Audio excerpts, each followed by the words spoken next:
So welcome guys to my YouTube channel, Mijanur's Mindful Moment. So today I am going to do how to represent frequency polygon in a graph paper. Okay, from a frequency distribution table, how to represent the data in the graph paper with the help of frequency polygon. That today in this video I am going to do. Okay, let's come how to draw the frequency polygon in a graph paper. Let's do it. Okay, so frequency polygon.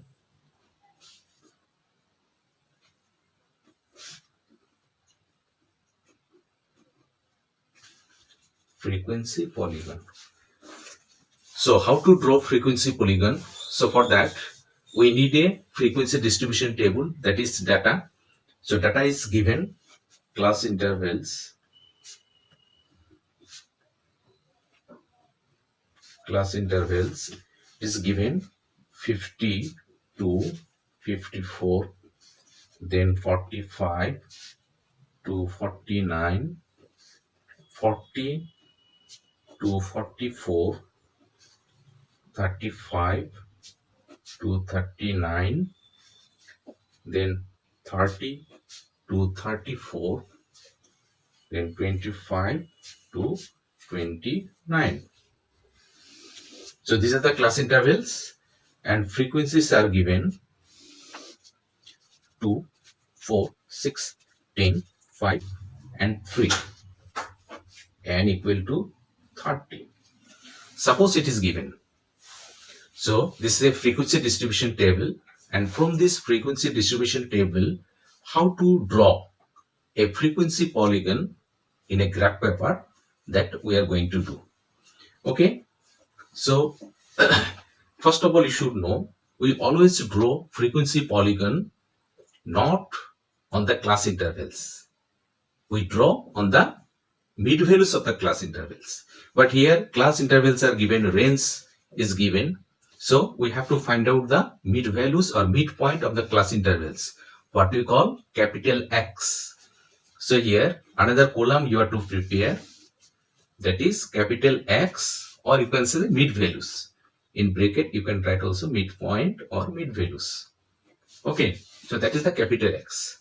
So how to calculate the mid values of the class intervals, that we know. So one formula was there, mid values equal to mid values by midpoint equal to lower limit plus upper limit minus lower limit divided by 2. This is the formula.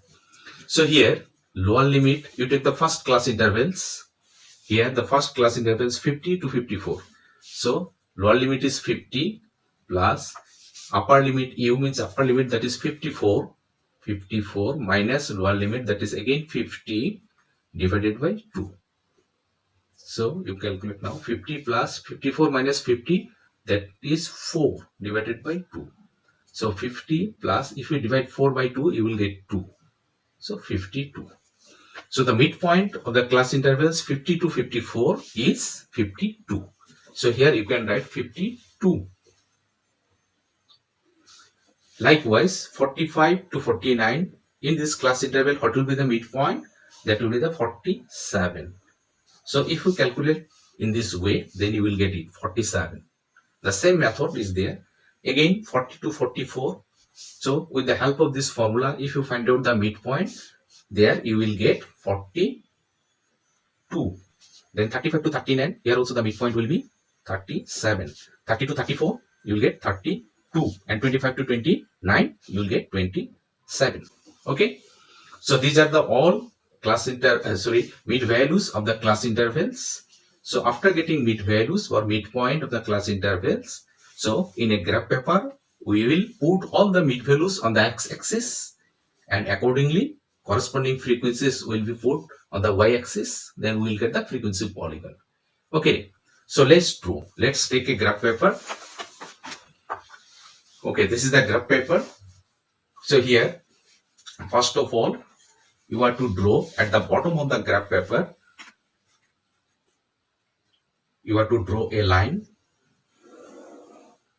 at the bottom of the graph paper, what we call x-axis. X axis. And at the left end, extreme left of the graph paper, another vertical line you are to draw, what you call y-axis. And this connected point is known as O. Okay, so this is O. So x-axis, then vertical line is y-axis, and connecting point is O. So after that, so here small squares are there, so many small squares are there. After every 10 squares, one bold line is there. Again, after 10 square, another bold line is there. So what you have to do, on the x-axis, you are to put the mid values of the class intervals, 52, 47, 42, 37, all this. But you are to put in ascending order. You are to start from 27, then 32, 37. So after every 10 square, first you leave 10 square. So after leaving 10 square, the first point, that point will be 27. 27. Again, the second point is 32. Again, the third point is 37. This is the 37. Again, 42. 42. Then 47. 47. Then 52. Okay. So we have put all the mid values of class intervals in the x-axis. Okay. Now, in the y-axis, what you have to do? In the y-axis, you have to see first the frequencies. What is the highest frequency? Highest frequency is given 10. Highest frequency is given 10, is not it? So you are to put the frequencies on the y-axis. So highest is 10. That means up to 10 at least we have to put in the y-axis. So here also after 10 square you will have a bold line. So first 10 squares you take as a 1 unit. Again after 10 that is 2. After 10 that is 3. After 10 that is 4. After 10 that is 5. Okay. Then after 10 that is 6. After 10 that is 7.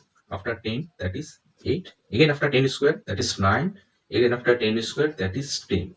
So here we have the highest frequency is 10. So up to 10 we can take. Okay. So now first we have to see the mid value is 27. On this mid value, what is the frequency? So here in the mid value is 27, the frequency is 3. So here you have to count 3. 1, that is 2, this one, 3, this one. So this is our point. Okay. Again on 32, here on 32 we have frequency that is 5.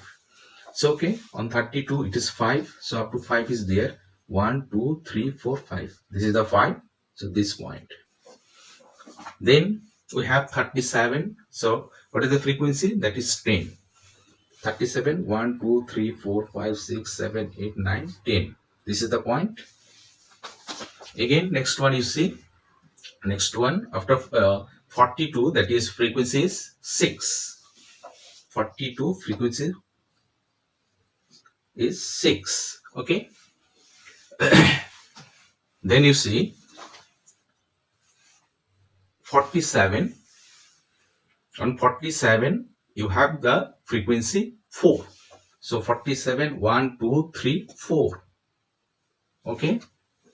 Then you come to the last one, 52. The frequency is 2. This is 52. Frequency is 1, 2. Okay. Okay, now we see. So all the points we have marked. Now you have to do one thing. You have to connect all the points with the help of a scale. That means some straight line will be there. Connecting lines between the points, that will be the straight line. That's why you have to use the scale. So let's connect from the first point to the second point. Okay. Second point to the third point. Okay. Then third point to the fourth point, next point, like this. Then like this. Then the last one, this. Okay. So now we have connected all the point. Now both the starting point and ending point here, that is open, is not it? So you can't keep it open. What you have to do? So you have to connect it with the baseline, that is on the y-axis in the next assuming point. So here it is 52. If it would have been another point, then this point will be there, is not it? So you have to connect that here. Again the starting point. So starting point, the previous assuming point, this one. So 10 square is gap is there. After every 10 square we have given point, is not it? So you come to the again prior to the first point, that is 10 square. So this point will connect. Okay, with the help of the scale you have to connect this one. Okay. So here you have to write the x-axis below.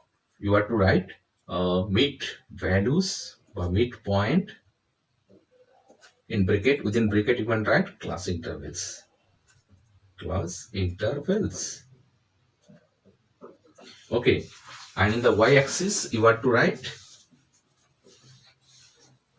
frequencies. Frequencies. Okay.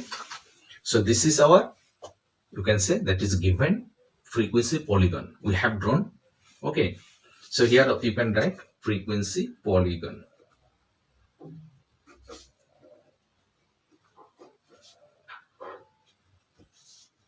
So this is our frequency polygon. Okay, very simple, very easy. So for that purpose, what you have to do, first of all, you have to find out the midpoint of the class intervals. After getting the midpoint, you have to put the mid values or midpoint in the x axis. After every 10 square, you can put in this way. And on, on the y axis, what you have to do, you have to take the frequencies. So you have to see in the table what is the highest frequency. So here the highest frequency is given 10. So up to 10 you can take here, or up to 11 or 12 you can take. One or two more point you can take. So here after every 10 square we have given 1. Again after 10 square, so this is 1, so that will be the 2, that will be 3, in that way. So corresponding frequencies are given here. So you have to start from the smallest one, that is in ascending order. You have to put the mid values in the x-axis, and accordingly you just take the point, you mark it, and at last connect each of the point, every point with the other point with the help of the scale. So whenever you will connect it, the starting point and ending point will be open one. So you have to connect it with the next assuming point, and the starting point you have to connect with the previous assuming point. So this is the frequency polygon. It's a very easy one. Okay, so go through it. So thank you for watching.